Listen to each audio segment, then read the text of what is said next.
নমস্কাৰ মঞ্চত উপবিষ্ট বিশিষ্ট ব্যক্তিসকল আৰু মোৰ পৰম শ্ৰদ্ধাৰ আপোনাসব হয়তোবা কেনিবাদি ক'ৰবাত ভাটিয়ালি সুৰৰ হৈছে অনুৰণন মই পাছে এই মুহূৰ্তলৈ একো শুনা নাই যিহেতুকে আছো মই হে মোৰ প্ৰিয় পৰম শ্ৰদ্ধেয় মহানুভৱ সজ্জন মণ্ডলী হয় আছো মই আপোনা খবৰ অকপট স্নেহ আৰু সদিচ্ছাৰ দৃঢ় বন্ধনৰ নিৰাপদ এক আবেশন যি আবেশে মোক হেঙুলি উষাৰ দিশে দৃষ্টি ধিয়াই ফুলিবৰ মন্ত্ৰ মাতিবলৈ নিতে প্ৰেৰণা যোগায়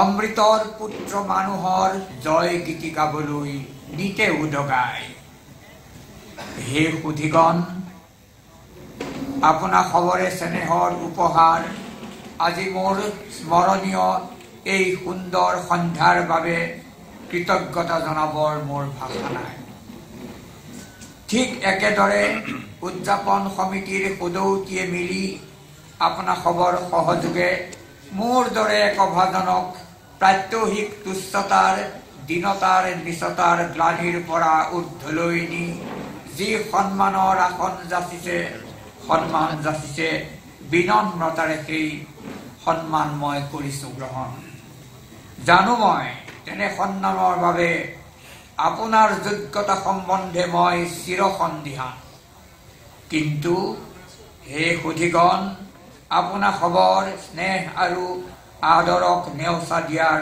নাই মোৰ ধৃষ্টতা সেয়ে মই চিৰঋণী আপোনা খবৰ সমীপত এতিয়া আৱেগিক পদ্যৰ পৰা অকণমান বাস্তৱিক গদ্যলৈ আহোঁ এইখিনি কথা মই ক'ব লাগিব আজিৰ পৰা প্ৰায় 10 বছৰ আগতে মোৰ দুজন ডেকা বন্ধু মোৰ ওচৰলৈ আহিছিল এজন হ'ল বিপুল তালুকদাৰ তেওঁ প্ৰকাশক তেওঁ নিৰ্মল প্ৰভা বাইদেউ ডক্টৰ শিৱনাথ বৰ্মন প্ৰমুখ্যে ভালে সংখ্যক লেখকৰ লেখা প্ৰকাশ কৰিছে ইতিমধ্যে আৰু তেওঁ সম্প্ৰতিকে ভাৰতীয় গণনাট্য সংঘৰ অসম শাখাৰ সম্পাদক তেওঁ আহিছিল আৰু কল্যাণ কলিতা আহিছিল দুই ইয়াতে আছে তেওঁলোক আছেনে এই দুজন বহি আছে একেটাই কল্যাণ কলিতা সাংস্কৃতিক কৰ্মী দুই আহিছিল 10 বছৰৰ আগতে বোলে দাদা আপোনাৰ এখন অভিনন্দন শব্দটো তেতিয়া চলা নাই দি আৰম্ভ হোৱা নাই কিন্তু আপোনাৰ এখন কিতাপ উলিয়াব লাগে আপোনাৰ বিষয়ে গুণগান মই বোলো এইটো সময় হোৱা নাই এতিয়া এইবিলাকৰ মোৰ সময় হোৱা নাই তেনেকুৱা মানুহ হৈ উঠা নাই পিছত দেখা যাব তেনেকৈ কৈ তেওঁলোকক বিদায় দিলোঁ নহ'ল 10 বছৰ আগে তেওঁলোকৰ কথা ক'বলৈ আৰু এগৰাকী ব্যক্তিৰ কথা ক'ব লাগিব তেওঁ হ'ল নিকুমণি হুছেইন আপোনাৰ সকলোৱে জানে আপোনালোকে জানিব তেওঁ ভালে সংখ্যক আমাৰ লেখক বা এনেকুৱা সমাজৰ অগ্ৰগণ্য ব্যক্তিৰ বিষয়ে খুব ভালকৈ অভিনন্দন দত্ত প্ৰকাশ কৰিছে সম্পাদনা কৰিছে গতিকে এই কামটো গ'ল তাৰপিছত আহিল ৰাজীৱ বৰুৱা তেওঁ তেতিয়া আকাশবাণীৰ মুৰব্বী গুৱাহাটী কেন্দ্ৰৰ মুৰব্বী হৈ আছিল ৰাজীৱ বৰুৱা আপোনাৰ সকলোৱে জানে ৰাজীৱ বৰুৱা আৰু কুশল দত্ত দুয়োগৰাকী মুনীন দত্ত বঁটাৰে সন্মানিত যুৱ কবি তাৰপিছত এতিয়া তেওঁলোক প্ৰতিষ্ঠিত কবি যি নহওক ৰাজীৱ বৰুৱাই প্ৰস্তাৱ দিলে মোৰ ভাতৃৰ প্ৰতি ৰাজীৱে ক'লে নহয় দাদা আপোনাৰ এখন কিতাপ উলিয়াব লাগে মই ক'লো আকৌ একেধৰণে ক'লোঁ নাই নহ'ব কিতাপ নালাগে নাই উলিয়াব লাগিব তাৰপিছত ক'লে নহয় কুশলক মাতি লাগিল লগে লগে কুশলক খবৰ দিলে যে আহিবা এদিন এনেকৈ বহিব লাগিব আমি দাদা এখন কিতাপ উলিয়াব লাগে তেতিয়া তেওঁলোকে ৰাজীৱ বৰুৱাৰ অফিচতে আমি বহিলোঁ মোক মাতিলে উপায় নাই আৰু আহিলোঁ তেতিয়া তাৰপিছত কিতাপৰ খচৰা কিবা তৈয়াৰ হ'ল তৈয়াৰ পিছত কাম আৰম্ভ হ'ল আৰু ৰাজীৱ বৰুৱা কুশলৰ পিছফালে থিয় হৈ আছে সাহস দি আছে দিহা পৰামৰ্শ দি আছে সকলো কৰি আছে আৰু কুশলে কামটো আগবঢ়াই নি আছে যদি পলম হৈছে মোৰ কাৰণে কাৰণ আমাৰ দুয়োটাই একে ৰাখি কুশল আৰু মোৰ মিথুন ৰাখি কিন্তু ঘটনা হ'ল মই দীৰ্ঘসূত্ৰী মহাদীৰ্ঘসূত্ৰী সকলোৱে জানে অৱনীয়তে জানে সকলোৱে জানে আৰু কুশল কিন্তু কৰ্মতৎপৰ তথাপি কিছু সময় লাগিল যি নহওক এনেকৈ আগবাঢ়িল কামটো আগবাঢ়ি আজি এইখিনি পালেহি এতিয়া আপোনাৰ সকলোৱে দেখিলে উন্মোচন হৈ গ'ল আপোনাৰ সকলোৰ আশীৰ্বাদ জড়িত আছে ইয়াৰ সৈতে সদিচ্ছা জড়িত আছে সকলো জড়িত আছে আৰু আমাৰ উদযাপন সমিতিৰ কথা মই কৈছোঁ আৰু এই অনুষ্ঠানটোৰ কথা 7 দশকৰ কথাটো অকণমান এটা কাহিনী আছে, সেইটো নকলেও মোক দুখে যাব বুলি ভাবিছোঁ। অক্টোবৰ মাহৰ শেষৰ ফালে এটা এই সভাকক্ষত এটা সাংস্কৃতিক অনুষ্ঠান হৈছিল। তেতিয়া মই আহিছিলোঁ, মছদ্দৰ চাহাব আছিল। মানে মোৰ এটা কথা এনেকুৱা, একেলগে শুনি ভাল পাব হয়তো, যে মোৰ মানে ফাইল ৰখাৰ কোনো নিশিকিলোঁ জীৱনত, সেইটো গ'লে এনেকৈ গৈছে আৰু হৈ গ'ল।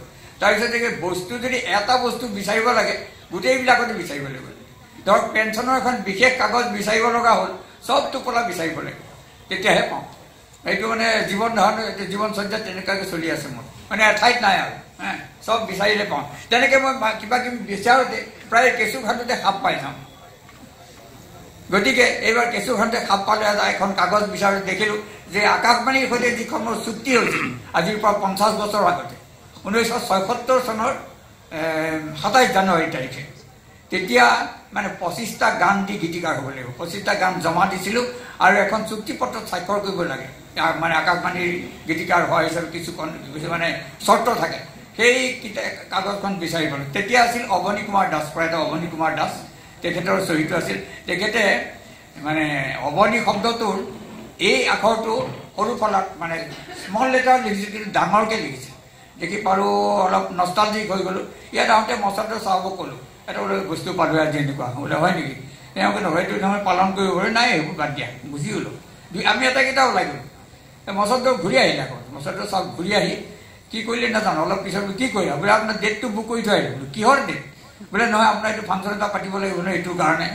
বোলো কি ফাংচন? নহয় বোলে, এতিয়া আপুনি এইবিলাক ক'লো ক'ব, যদি আপুনি নেপাতে পিছত কেঞ্চেল কৰি দিম, কিন্তু যদি পাতে তেতিয়াহ'লে হল বিচাৰি নাপাব। কিন্তু মনে মনে থাকিলোঁ আৰু। তাৰপিছত তেওঁলোকে কৰিছে, সভাপতি ডাঙৰীয়া হ'ল, সভাপতি হ'ল স্বপ্নদীপ বৰুৱাদীপ, তাৰপিছত মছদ্দৰ সকলোৱে মোৰ কাৰণে যিটো কৰিছে সেইটো মই তেওঁলোকৰ ওচৰত চিৰঋণী হ'লোঁ। আৰু কুশলৰ বিষয়ে মই বিশেষভাৱে ক'ব লাগিব। মই বিশেষণ লগাই নকওঁ, বিশেষণ লগাই ক'লেও হয়তো শেষ নহ'ব। কুশলৰ বিষয়ে যিখিনি ক'ব লগা আছে মই কৈছোঁ যে মাত্ৰ ক'ব খোজোঁ যে কুশলে যিখিনি কৰিলে এই পুথিখনৰ কাৰণে, গ্ৰন্থখনৰ কাৰণে, তাৰ তুলনা বিৰল। আৰু মই তেওঁক কৃতজ্ঞতা জনাবৰ মোৰ ভাষা নাই। মই আজি আপোনাসকলক স্বীকাৰ কৰিছোঁ। আৰু তেওঁ এনেকুৱা এজন মানুহ যি এটা কামত ধৰিলে নেৰে, আৰু যিমান পাৰে পাৰফেক্টলি, যিমান পাৰে সুন্দৰকৈ কামটো কৰাৰ চেষ্টা কৰে। পাৰফেক্টলি ময়ো চেষ্টা কৰোঁ। তাহানি অৰুণ সমাদেৱে কৈছিল, কি মোৰ বেমাৰটো তোমাৰো লাগিল, কাম নহ'ব, তুমি সন্তুষ্ট নহ'বা, কাম কৰিব নোৱাৰিব, বেছি কাম কৰিব নোৱাৰিব, অৰুণ তাই কৈ থৈ গৈছিল। গতিকে তেনেকেই চলি আছোঁ আৰু। গতিকে এই কথাখিনি মই ক'লোৱে কেইগৰাকী ব্যক্তিৰ বিষয়ে। মই তেওঁলোক পুনৰবাৰ তেওঁলোকক মই কৃতজ্ঞতাই জনাইছোঁ, যদিও কৃতজ্ঞতা নাপায়গৈ। আৰু আপোনালোকক সদৌতিকে মই কৃতজ্ঞতা জনাইছোঁ। আজি মোক উপস্থিত হৈ যে আপোনালোকসকলে এই যে মোক আশীষ প্ৰদান কৰিছে, তাৰ বাবে মই নত শিৰে আপোনালোকৰ ওচৰত মই নোৱাৰিছোঁ। আৰু মই আশা ৰাখিছোঁ যেন আপোনালোকৰ আশীৰ্বাদ মই পাই থাকোঁ। ধন্যবাদ।